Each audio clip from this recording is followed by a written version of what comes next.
Growing up in a small town, I admired people who overcame their circumstances to achieve greatness. My brother Jeff and I shared that admiration, though our lives were often shaped by circumstance. Watching the Maple Grove Mills, a key part of our community, decline after being taken over by outside investors, was tough. As the local economy crumbled, so did the town's spirit, and I realized real change had to come from within. Years later, after establishing our careers, an opportunity arose. We co-founded Falcon Associates with Lucy, Dennis, and Marty, aiming to not just revive a business but to restore a way of life that was disappearing. Although none of us could predict the challenges ahead, we were hopeful. We each earned $250,000 annually, reasonable for a startup in a risky industry, with standard benefits. To address Jeff's security concerns, we hired a firm for ongoing protection. Lucy and Dennis also opted to keep their families out of the public eye in case of the worst. We all had life insurance policies worth $10 million to protect our families. I'm Roger Richardson, born and raised in Rose Valley. You'll notice I didn't call it home, and that's central to my story. Jeff and I weren't kids. Our parents ran Richardson's Garden, the town's only Chinese restaurant, opened in 1947 by our grandparents. It is still operated by our mom today. My grandfather, a veteran and son of Portland restorators, saw an opportunity in Rose Valley to open a place catering to soldiers returning from the Pacific who craved Asian flavors. The restaurant originally kept some of the menu from the coffee shop it replaced, including the famous fried chicken recipe, which is still served every Friday. My grandparents lived above the restaurant until they built a house and tea garden behind it after my dad was born. When Grandpa passed and Grandma retired, my parents took over, and Jeff and I spent our childhood afternoons there under Grandma's care. My childhood friend Kathy Henderson lived next door to my grandparents' house. Her father was a sheriff's deputy, and her mom worked part-time at Richardson's Garden. When we were kids, Kathy told her mom she would marry me someday, and we did. We stayed close through school, and after Kathy graduated, we both went to Portland State University in 2001. I earned my MBA, Kathy got her accounting degree, and Jeff passed the Oregon bar. We all returned to Rose Valley to start our careers, Jeff as a lawyer, Kathy as an accountant for Maple Grove, and me as an engineer. Kathy and I have been unofficially engaged since childhood, but we made it official after returning home. We got married that September in 2002. Tragedy struck when Kathy's dad was eliminated in an accident, and later that year, my dad passed away from pancreatic cancer. Our moms decided to live together, and Kathy and I moved into my childhood home, where we started our family. Our daughter Lana was born on October 24, 2003. She was perfect. Rose Valley had always seemed insulated from national economic swings, especially with Maple Grove Mills producing goods people always needed. However, when the housing crisis hit, even our town felt the impact. Though we didn't have the large homes sprouting up elsewhere, many locals were lured into refinancing at low rates, only to find themselves in deep debt when the bubble burst in 2008. That's when Daniel Moore, president of Moore Equity Partners, appeared. His private equity firm offered to buy Maple Grove Mills, promising salvation for those struggling with mortgages. The town split between those supporting and opposing the buyout. I was against it, believing Congress might offer relief soon and that Moore's offer undervalued the company. Plus, Moore himself came off as arrogant, and something about him felt off. Despite these concerns, most people voted for the sale, enticed by the money that would help pay off their debts. In October 2008, Maple Grove Mills became Maple Grove Incorporated, ending its 102-year local ownership. Problems began right away. Local farmers were forced to lower prices, quality control issues emerged, and even the packaging suffered. Yet, management claimed everything was fine because profits and sales were up. I couldn't understand how such poor management could still run a profitable company. My concerns grew, and I began to question if I should leave and help my mom run Richardson's Garden instead. Kathy, my wife, didn't share my worries, insisting it wasn't our responsibility as employees to care about the company's direction. As long as paychecks kept coming, our conversations about work became fewer. And Kathy wasn't happy about my thoughts of quitting. Meanwhile, Lana's solution to my frustrations was hosting tea parties with her dolls, which always made me smile. In January 2009, a new president took office and the government rolled out programs to help homeowners. While some still debate whether these programs worked, I remained frustrated that we couldn't convince the mill's employees to hold out and try for a better solution. By summer 2009, it was clear this wasn't just another recession.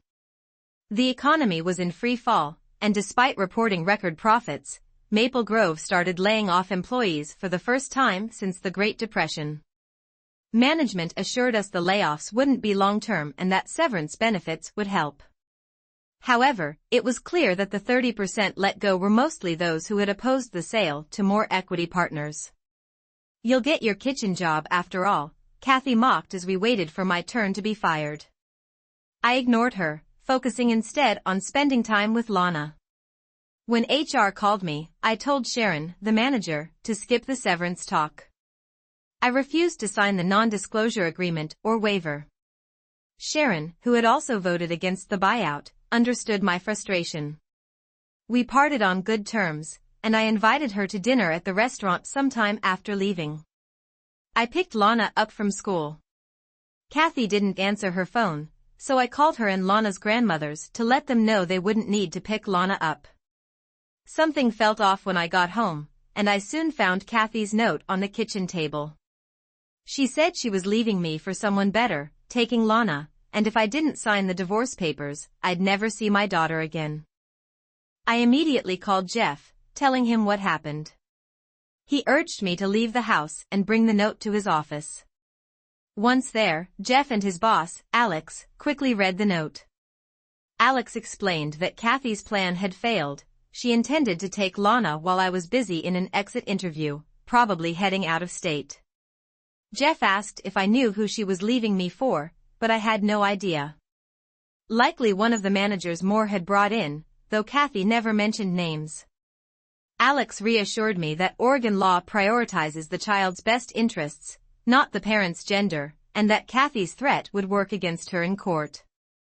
He explained that since Lana was with me and we had a strong family support system, Kathy's note would backfire. Threatening to withhold a child to force a spouse to sign divorce papers would be a major strike against her in custody decisions. We filed a counterclaim arguing that Kathy's plan to take our daughter and use threats to force my signature on the divorce papers proved she shouldn't have custody, since I left work early and picked up Lana. Her plan failed, the court granted me temporary custody, and we prepared for a legal fight. It wasn't long before Kathy's someone better was revealed, Daniel Moore. Not surprising, right? Moore's arrogance and wealth worked against him in court. Jeff became my lead attorney, with Alex advising. The sight of Moore's expensive legal team trying to bulldoze a small-town lawyer representing a newly unemployed father fighting for his daughter didn't sit well with the judge. Kathy's own mother testified in my favor, offering to help me care for Lana, and her support sealed the case. When Kathy's threatening note was shown in court, Moore's lawyers looked visibly uncomfortable. The judge took Kathy's note at face value, ruling that she'd given up her claim to any marital assets.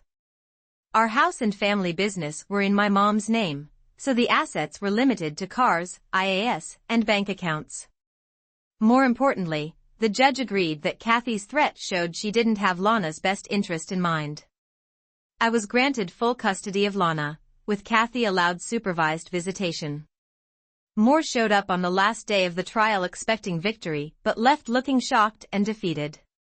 That night, we closed the restaurant to celebrate privately. I spent most of it comforting Kathy's mother, Nancy, who had supported me in court. A few weeks later, Kathy married Daniel Moore and moved to Los Angeles. Though she flew back to organize weekly visits with Lana, things were difficult. Kathy and her mom often got into shouting matches during the visits, and after one especially bad argument, Nancy banned her from the house. We moved visits to the restaurant where Kathy's mother would sit outside, keeping a close eye on her. My idea of returning to the restaurant full-time was premature, with my mom still running it and no plans to retire. I wasn't needed then. My former boss from Maple Grove, Marty, who was also fired, stopped by to discuss starting a new business with other ex-managers. I immediately agreed to join them.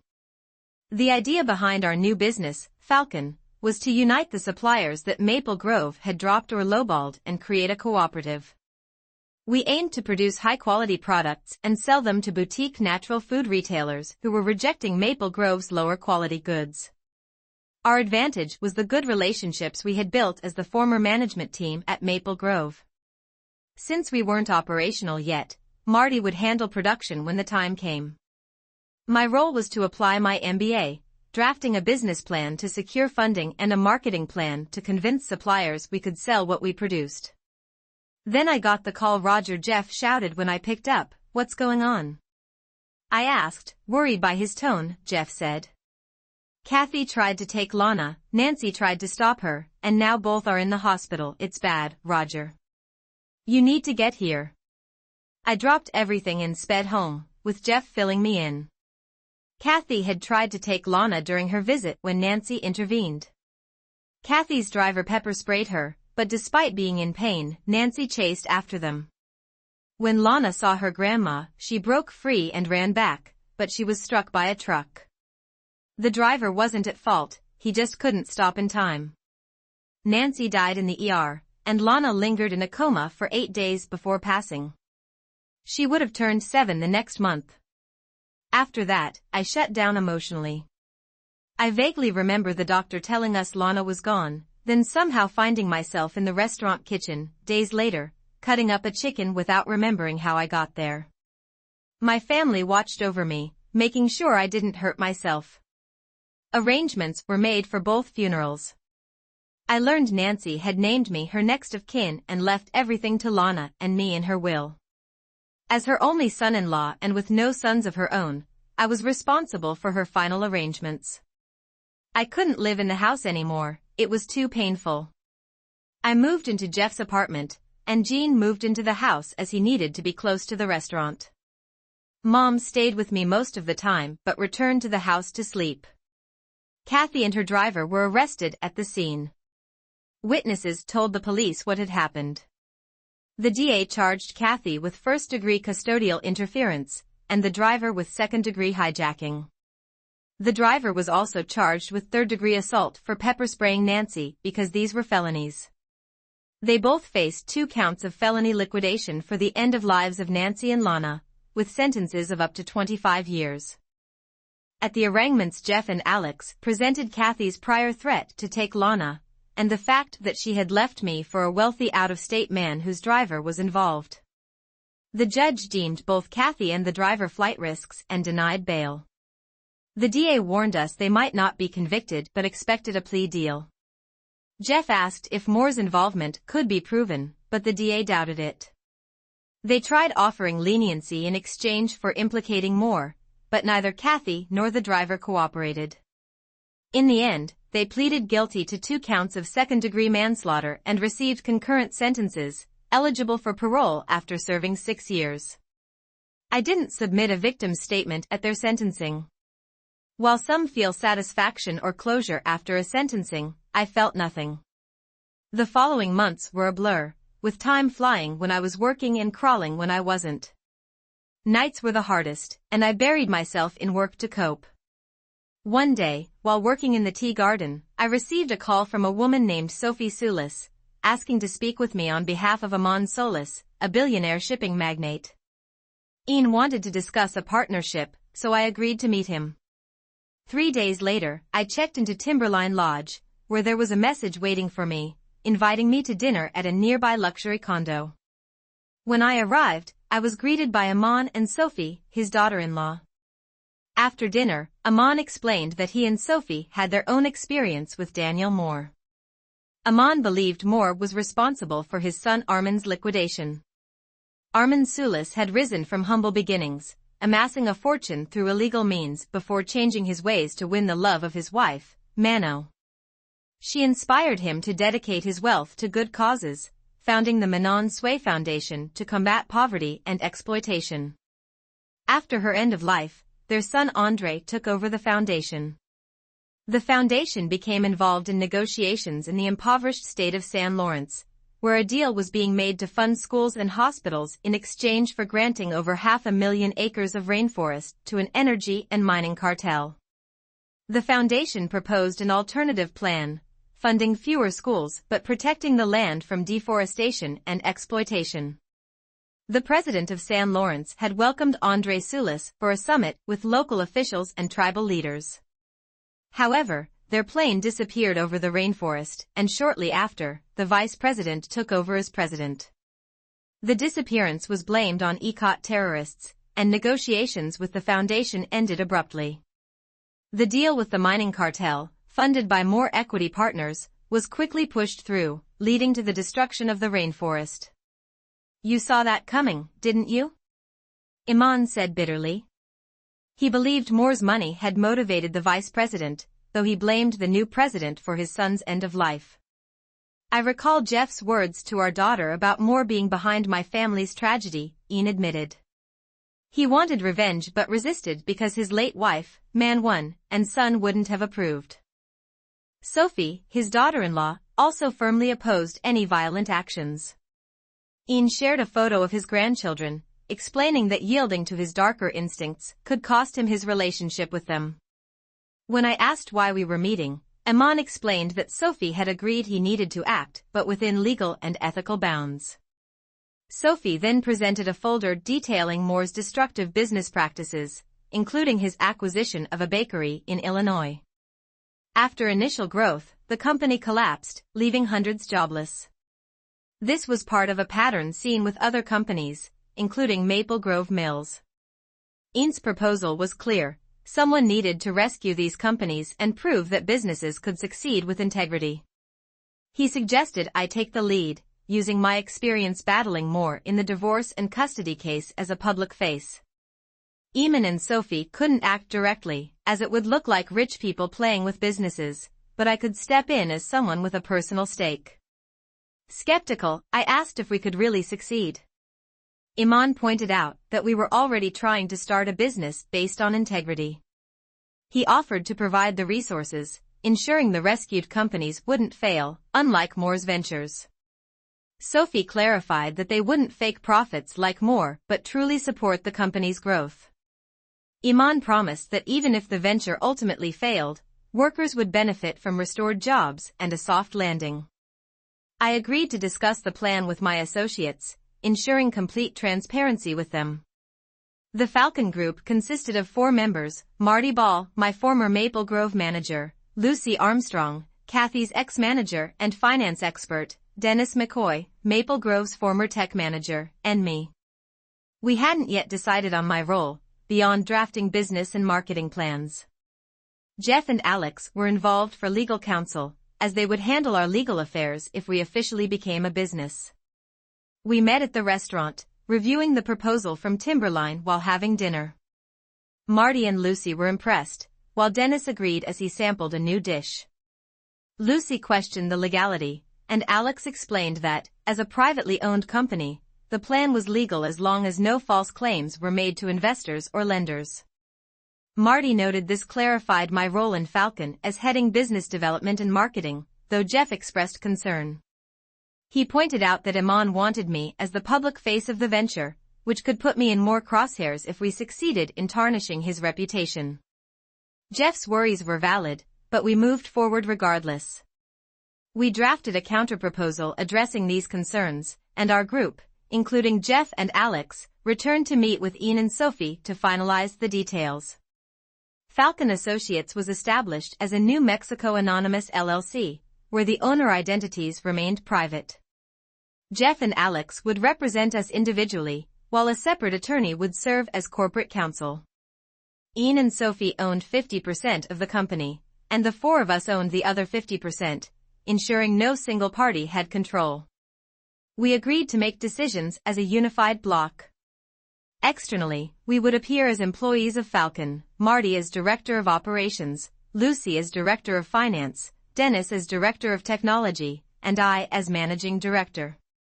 Whether I would also lead business development and marketing was undecided until we understood the resources available in the companies we aimed to rebuild.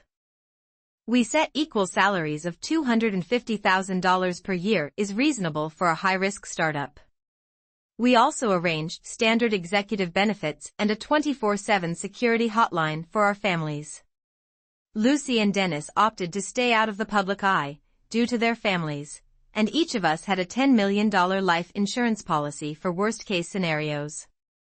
A week after signing the agreements, ANA informed us that our salaries and benefits were in effect and that Falcon had $100 million in working capital with a $100 million reserve. Lucy was stunned when the financial statement arrived. It was a fraction of Ian's wealth, but more than any of us had ever expected to manage. 3 weeks later, the Illinois baking company closed, leaving 316 workers unemployed. Soon after, Falcon Associates LLC successfully bid to acquire Pathway Bakery Inc. for $28 million, with plans to reopen the facility by mid-December. Falcon's managing director, Roger Richardson, stated their goal was to rebuild Pathway with a focus on people and quality, in the toxic culture under its previous owners. Falcon's acquisition was big news in Selton, Illinois, a town hit hard by job losses since 2007. Former Pathway workers, like Rena and Andy Dean, felt betrayed by more equity partners, who had promised work before suddenly shutting down the plant. Now, just before Christmas, Falcon had acquired the plant and planned a public meeting to discuss its future. At the meeting held at Kelton High School, the 600-seat auditorium was packed with many attendees, bringing their families. Former employees had each received an envelope, which they were instructed to open during the meeting. Inside were rehire letters, offering them their jobs back, along with a $1,500 prepaid Visa card to help with holiday expenses. Roger Richardson, along with Marty Ball, explained that while the plant wouldn't be operational by Christmas due to neglected equipment, employees would return to work in stages, starting in 2 weeks. Health insurance benefits had already been reinstated, and all salaries and seniorities would be preserved. The crowd responded with cheers, applause, and tears of relief. The night ended with a buffet in the school gym, where Falcon Associates officially welcomed back the Pathway workers and their families.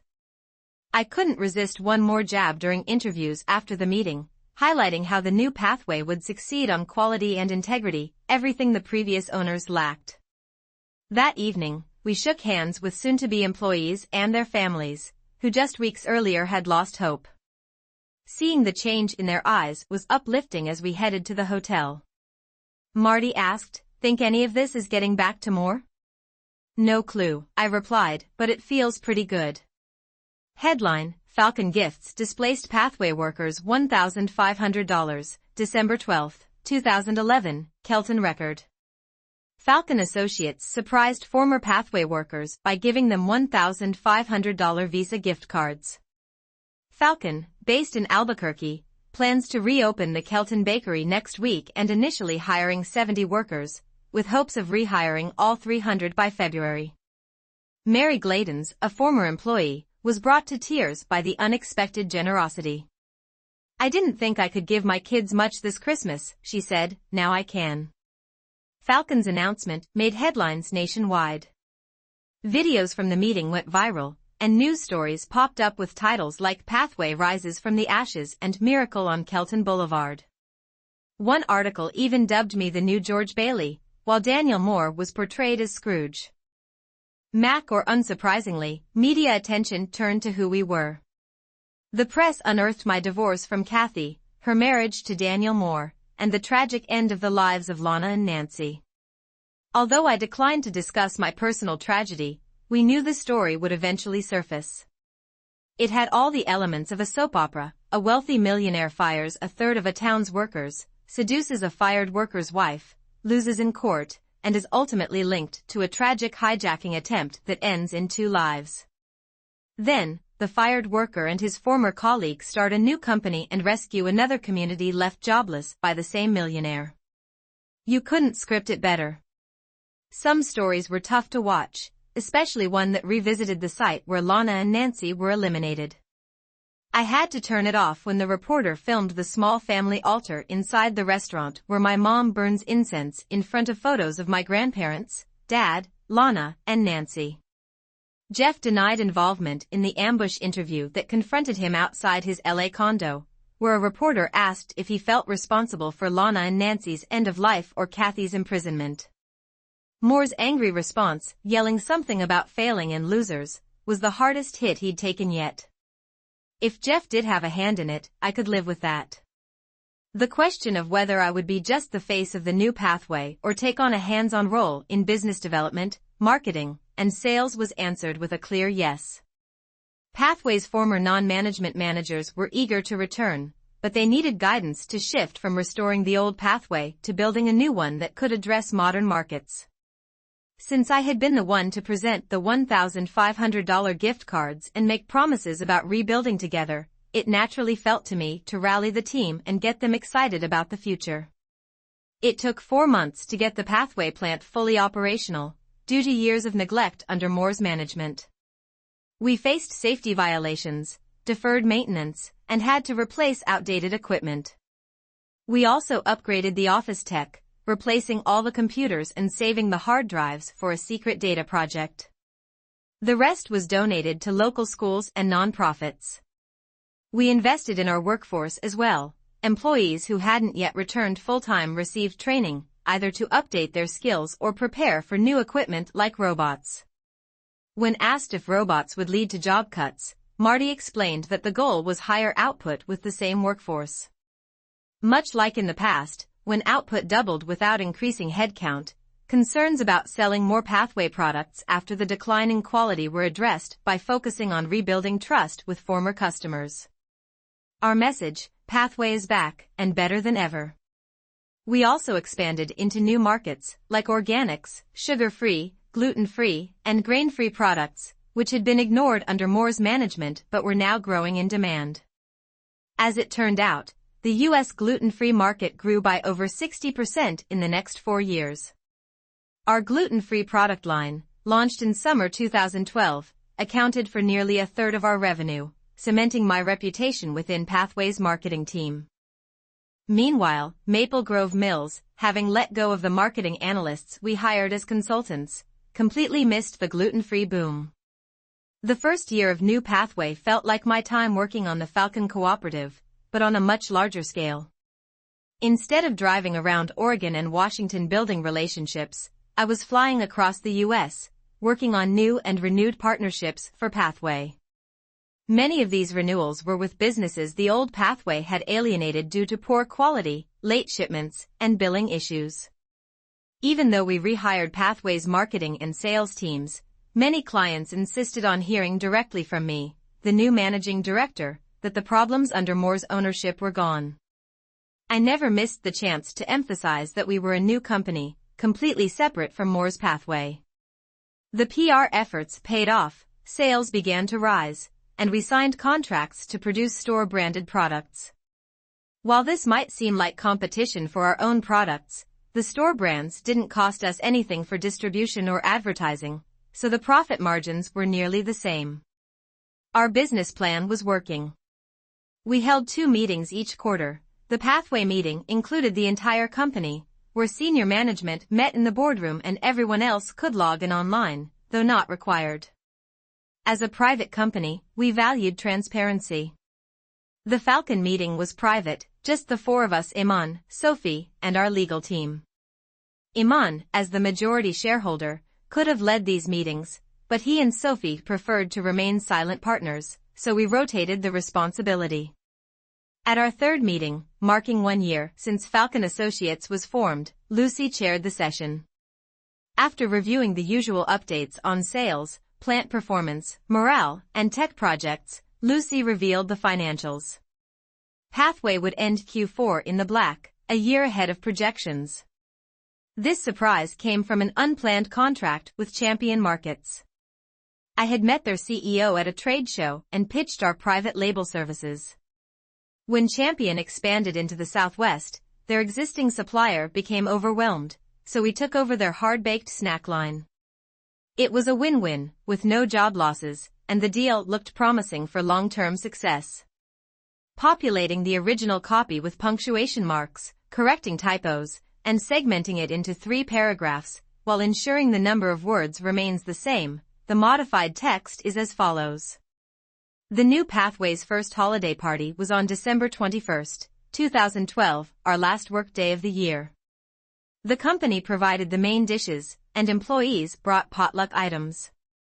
Families and kids were invited, with someone dressed as Santa, not me. We screened It's a Wonderful Life in the conference room, and I jokingly told the kids that Mr. Potter's first name was Daniel, never missing an opportunity. After a gift exchange under $20, with gag gifts encouraged, we held a prize drawing and packed up leftovers for people to take home before everyone left. I announced, "We appreciate all your hard work this year, and when you receive your final checks, there will be a little extra." Applause followed. "It's not a Christmas bonus," I added, "it's profit sharing."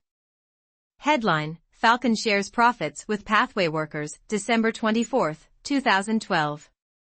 A cheer erupted at Pathway's holiday party when Falcon Associates Managing Director, Roger Richardson, announced a profit-sharing bonus. Each employee received $500. Pathway employees, 325 full-time workers. As a private company, we don't disclose earnings, Richardson said, but this year's profits are being shared equally among all employees to show our appreciation for their hard work. We are building a new Pathway from the ruins of its predecessor, never missing an opportunity. The next shot in our battle with Daniel Moore came unexpectedly after Grove Mills laid off 150 workers. Businesses in Rose Valley felt the impact, especially restaurants. I used some of my Falcon salary to help cover bills at Richardson's Garden, and my mom and cousin Jean had health insurance through Falcon. In January, Jeff told me about a strange pattern at the restaurant. Fired Maple Grove employees were coming in more often and buying takeout for their friends still working at the mill. Mom learned that Richardson's Garden had been removed from Maple Grove's list of approved caterers, with management implying there would be repercussions for employees who continued to patronize the restaurant. Rumor had it that this decision came after Daniel Moore threw a tantrum, shouting he would ruin those chinks. I shared this with Ian and Sophie, and Iman called a teleconference. "I think we're getting to him," I said. Jeff agreed. Iman raised a concern about security, and we decided to bring in Grey Bear Security, who specialized in blending into their surroundings while providing protection. We hired a new waiter for Richardson's Garden, a retired Navy chief named Duke, pronounced Duke, who also drove for Mom and moved into a spare room at her house to assist her if needed. According to Mom, Duke was an excellent waiter and driver. On made some calls, and a TV chef who featured small-town eateries came to Rose Valley. He visited local spots, including a breakfast house, brewery, and an artisan baker who praised his stone-ground flour from a historic grist mill. The crew deliberately showed the chef driving past Maple Grove Mills without stopping, but they highlighted Richardson's Garden. Mom and Jean impressed the chef with special dishes from their secret Chinese menu, turning the restaurant into a minor gourmet destination. The extra business more than made up for the loss caused by Moore's attempted embargo. Word got back that Moore was furious that Richardson's Garden wasn't struggling but had actually expanded its staff. Jeff and Alex hired a new pargal, a former deputy sheriff, who lost her job when a county bond failed, rented a room from Alex and his wife and carpooled with them. Mean Marty, Lucy, and Dennis opted against full-time security but added someone to the Pathway security team. They also hired a nanny to shuttle their kids between school and home, helping them manage their busy work-from-home schedules. I hired an executive assistant, Rebecca Sullivan, a former Navy NCO who had handled maltreatment from a superior officer by putting him in the hospital. Her story of taking him down impressed both Marty and me. Marty said, "She's perfect for you," comparing her attitude toward power misusers to mine. When talking about Rebecca, she was highly competent as an assistant, and while I wasn't eager to test her bodyguard skills, her presence was reassuring. Rebecca and Dave Simpson, the new security guard at the executive office, moved into condos in the same complex where Marty and I lived. They integrated into our work and lives seamlessly, with Rebecca and I carpooling to work, supposedly to save gas. Rebecca's arrival also resolved a staffing issue. Maureen, who had been supporting both Marty and me, was reallocated solely to Marty, who was now Pathway's general manager after its previous manager, Harry, retired due to health issues. This left Rebecca to fully assist me with my cross-country duties as managing director of Falcon in Pathway. When I asked Rebecca how much she knew about our operations, she surprised me by revealing that Grey Bear Security, her employer, was a subsidiary of Global Maritime Protection Services, owned by the Suez Shipping Group. I should have expected that connection. The rest of Q1 2013 was steady, with monthly financial improvements. If we maintained this pace, we'd be a $10 million company by year-end. Though we were mostly restoring Pathway to where it had been before Moore's mismanagement, despite this progress, our only notable victory against Moore was his failed embargo on Richardson's Garden. We knew we needed to escalate things to the next level, and an opportunity soon presented itself. Westover Foods Inc., Phil Barnes explained at our Q1 Falcon meeting, makes Marvel bread and Happy Snack cakes. Management has drained it financially while promising to maintain the pension fund. This month, they reneged on the pension, violating the union contract. If the union refuses contract changes, the company will go under, but they'll keep the pension if they accept. The company fails anyway, and they lose everything. Bankruptcy seems inevitable. Lucy, said Phil, confirmed the union had voted down the new contract. 2 bids are in, $680 million for Happy, likely a done deal, while Moore Equity Partners is the sole bidder for Marvel at $30 million. They won't like that, Dennis noted. They don't, Phil agreed, which is why they approached us. They like what we're doing with Pathway. If we take over Marvel, they'll make compensation concessions to keep the pension fund intact. Bidding against Moore takes things up a notch, I said. Do we know what it would take to outbid him? I asked. Phil replied, Moore's bid was a take-it-or-leave-it offer. He's publicly claimed Marvel is a loser and he's the only one who can fix it, so just bidding makes him look bad. I reasoned, and it forces him to reconsider his offer, but could we save another company? Falcon Associates buys Marvel bread from Westover Foods on April 9, 2013. Food Business News reports that Falcon Associates has purchased Marvel Bread Company assets for $43.8 million. The acquisition includes 4 brands, 5 baking plants, and 11 depots, expanding Pathway's distribution into the Pacific Northwest and Midwest. A week later, we flew to Portland for Marvel's first all-employee meeting. GRA Air Security handled our travel, and we were greeted by security at the airport. The meetings were more straightforward than Pathway's debut, as the unions had initiated our involvement. Marvel's workers wanted to meet us face-to-face to hear our plans. Half of Marvel's 430 employees attended in person, while the rest joined by video conference. We discussed our success with Pathways and assured them that Marvel products would be distributed alongside Pathways. The turning point came when I mentioned growing up in Oregon eating Marvel's Pioneer Trail honey butter bread. I vowed to make sure it didn't disappear, which seemed to reassure them. Afterward, we toured the Portland, Anchorage, Spokane, and Billings plants. Marty returned to Kelton, while the rest of us flew back to Portland, where we were picked up for the drive to Rose Valley.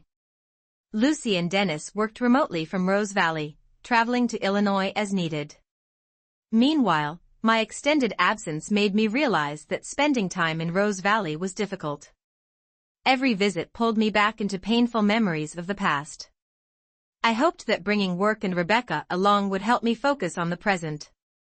Rebecca, my executive assistant, insisted on staying in my apartment's second bedroom over the restaurant.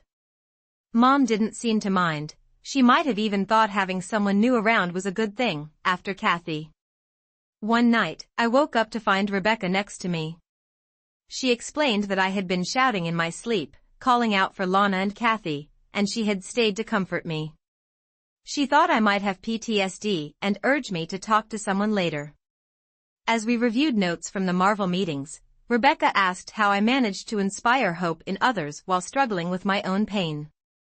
I had no answer.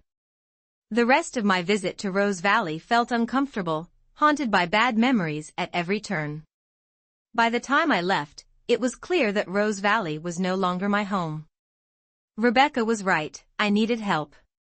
When you're the managing director of a company in the spotlight and featured on Fortune, seeking help for potential PTSD isn't as simple as calling your insurance's provider list. Even though Falcon's success was a team effort, I was the public face, and any perception of instability could damage our business and damage our fight against Daniel Moore. Naturally, Iman had a connection. After some calls, I saw a doctor in Chicago. The diagnosis confirmed Rebecca's suspicion. I had PTSD, mainly from unresolved grief over my daughter and at my ex-wife, with my worst episodes triggered by visits to Rose Valley. But my PTSD wasn't the only issue. I was also dealing with chronic stress from work, responsibility for hundreds of jobs, and the constant presence of bodyguards. On top of that, I showed signs of depression. I left the doctor with medication and a stress management plan, returning for bi-weekly therapy.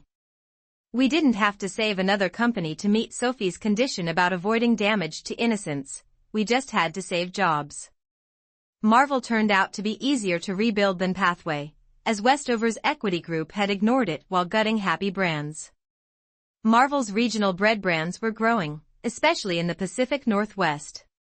The depot we acquired helped expand Pathway's distribution, which was already riding high from the nationwide attention we got after acquiring Pathway and giving out Christmas bonuses. The grassroots support boosted demand, and we had to add shifts to meet orders for the holidays, making it the biggest Christmas in Pathway's history. The concessions Marvel's union made allowed us to equalize pay across all Falcon divisions, and once that was done, the union concessions were lifted. The unions representing Marvel, Westover, and Pathway employees eventually merged and negotiated as one, making it easier for us to handle contracts nationwide. Marvel Bread, combined with therapy, was good for me. By the end of December, my blood pressure had dropped 20%, and I had learned to redirect my dreams to happier memories of my daughter. We all celebrated a happy new year in 2014, well, maybe not everyone. Our first quarterly meeting of 2014 went smoothly. Sales were up, plants were performing well, and employee morale was strong. Then we got the results from our secret data project when Falcon acquired Pathway. We inherited not just its physical assets but its intellectual property, including old data. Dennis's team had been working for years to recover deleted data from the servers and backups, some of which Moore's people had carelessly left behind when they wiped the hard drives. It turns out Moore had used Pathway's finances to commit fraud, shifting money around to make the company look profitable. We found emails, account numbers for offshore accounts, and records linking him to schemes at other companies like Wilson Energy and Polson Mining. Even more shocking, Dennis uncovered records showing that Moore orchestrated the financial distress of Rose Valley homeowners to force a buyout of Maple Grove Mills. His group had issued toxic mortgages to residents, pushing more than 60% of the town's homeowners underwater, effectively ruining the lives of many in order to seize control of the company. We handed all the data over to the Consumer Financial Protection Bureau, the FTC, the SEC, the IRS, and other agencies. On April 12, 2014, charges were brought against Daniel Moore and Moore Equity Partners for fraud, tax evasion, and running a $3.2 billion scam. Moore had falsified revenues to secure loans and used fraudulent money to pay off earlier lenders. The IRS uncovered offshore accounts and layers of companies used to hide the stolen money. The SEC sought the return of Moore's oughten gains, while the DOJ froze his assets. A court hearing was scheduled for December, and the IRS requested the asset freeze continue. The trials lasted over a year, during which Mo repeatedly claimed the evidence against him was faked. Dennis and Lucy testified about recovering Pathway's data, and Moore's defense couldn't explain how fake data included real offshore bank accounts in places like the Bahamas and Luxembourg, holding over $1 billion that were never reported to the IRS. On June 24, 2015, Moore was sentenced to 60 years in prison for fraud and tax evasion. He had founded Moore Equity Partners in 1985, which owned 5 companies at its peak. Moore was convicted of falsifying revenues to secure loans, using fraudulently obtained money to pay off earlier debt, and hiding the proceeds to evade taxes. He was ordered to pay $3.2 billion in restitution. In addition, 7 partners and over a dozen employees were also indicted. They either pled guilty or were convicted after testifying against Moore. However, we were disappointed when the DOJ classified Moore's carnivore mortgage scheme in Rose Valley as a civil violation with no criminal charges. The government seized $2.8 billion in assets, including offshore accounts, properties, and personal items. Falcon Associates received a whistleblower award from the IRS for 30% of the recovered amount, estimated at $960 million, which would be the largest award in history once the assets were fully liquidated. Our plan to take down Daniel Moore by reviving the businesses he ruined would result in nearly $600 million in profit. My ex-wife, who had worked in Maple Grove Mill's finance department under Moore, was not charged. She kept $500,000, a $1.6 million Lacondo, and some cards until her release from prison. Her assets were managed by a court-appointed guardian. Onsulis passed away peacefully on October 2, 2015, at age 91. Though no evidence linked Moore to the end of life of Ian's son, Andre, we hope that seeing Moore imprisoned brought Ian some closure. His memorial was a private affair, with only his daughter-in-law, Sophie, his grandchildren, and close friends attending. We didn't attend as he had wanted to keep his connection to Falcon Associates secret to protect us all. Media reports stated that On left millions to charity, with his shipping empire going to his daughter-in-law and grandchildren. Several weeks after his will was read, we met Sophie at the Timberline condominium. On bequeathed his share in Falcon Associates to me. Sophie said, ensuring we remained business partners, she handed us a financial statement revealing that Falcon's value had reached $1 billion, making each of our shares worth over $200 million. Aman's final investment, Sophie confirmed. He told me that Falcon was the project he was most proud of, even though no one outside this room would ever know he funded it. Sophie also gave us a letter from Aman. In it, he expressed gratitude for our friendship and for helping him find redemption. He ended the letter with a simple request: save as many of them as you can. Sophie smiled as I finished reading, so she asked, who are we saving next? A few months later, Falcon Associates finalized the purchase of Moore Equity Partners assets on December 4, 2015, acquiring Wilson Energy, Son Mining, and Maple Grove Mills for about $528 million. Moore's operations at Wilson and Son were built on environmental destruction and displacing indigenous communities. I said as Falcon's managing director, we will end these practices immediately and work to reverse the damage. Maple Grove Mills will also be restored to its former reputation for quality. Falcon Associates will uphold the highest standards of business integrity. We discovered that Wilson and Paulson were mostly holding companies used by Moore to defraud investors. Thankfully, their promises of mass rainforest destruction were just another fraud. When we canceled the San Loren rainforest deal and cut ties with the thugs hired to intimidate indigenous tribes, we found only about 200 actual employees between both companies. While we weren't eager to save jobs designed for destruction, we offered them a chance to work on Falcon Environmental Group's new South American restoration project. This project was a huge risk, as no one had successfully replanted such a large section of deforested rainforest. However, it attracted top environmental scientists, and if we succeeded, it could create numerous jobs in environmental restoration. That brings us to today. I'm sitting in a warehouse at Maple Grove Mills, the only place large enough to hold all current and former employees and their families. We've set up a stage, and around 70% of Rose Valley's population is here, waiting to hear from us. We'll start with our Falcon message, success through quality and integrity. We'll remind them that Maple Grove was once a place of respect, fairness, and high standards, and that we can make it that way again. Rebuilding Maple Grove won't be like saving Pathway Marvel or even Wilson and Paulson. Those companies' workers were united, but here, a third of Maple Grove's staff were pushed out 4 years ago, not just for a short time. We hired many of them as Falcon consultants and helped others find jobs at Marvel. While we'll offer them positions at Maple Grove again, not everyone may want to return. Those who do might still feel resentment toward their neighbors and coworkers, even family, who cashed in and sold out the heart of our town. I get it, I'm one of them. Just as I faced my own demons, we all need to confront what happened here. If we don't, it'll eat away at us. I'm going to speak openly about what we let happen, the cost, and how we must work together to rebuild our community. Yes, I set our hometown as Falcon's public face. I've become a symbol of the pain this town has endured, to make any difference.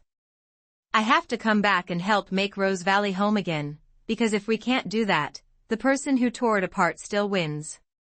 If you're wondering if my story has a happy ending, you're not alone. Sure, I went from being jobless to becoming a partner in a billion-dollar business. My ex-wife is serving her sentence, and the villain is a broke convict, likely spending life in prison. Over 1,000 workers across several states see me as their savior. But I'd trade all of it to hold my daughter again. There's a part of me that success and justice can't heal. As for love, it's going to take a long time, if ever, before I go down that road again. Still, life goes on, and I have plenty to keep me occupied. So maybe there isn't a clear ending. I can't say I'm happy, but I have a purpose, and for now, that's enough. Maybe there's hope after all.